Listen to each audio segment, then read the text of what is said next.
భూమి మీద నీ మార్గము తెలియబడినట్లును అన్యజనులందరిలో నీ రక్షణ తెలియబడినట్లును దేవుడు మమ్మును కరుణించి మమ్మును ఆశీర్వదించునుగాక.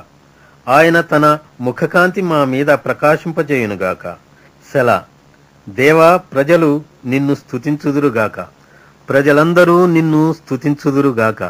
న్యాయమును బట్టి నీవు జనములకు తీర్పు తీర్చుదువు, భూమి మీదనున్న జనములను ఏలెదవు.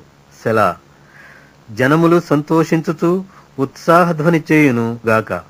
దేవా, ప్రజలు నిన్ను స్తుతించుదురుగాక, ప్రజలందరూ నిన్ను స్తుతించుదురుగాక. అప్పుడు భూమి దాని ఫలమిచ్చును. దేవుడు మా దేవుడు మమ్మును ఆశీర్వదించును. దేవుడు మమ్మును దీవించును. భూదిగంత నివాసులందరూ ఆయన యందు భయభక్తులు నిలుపుదురు.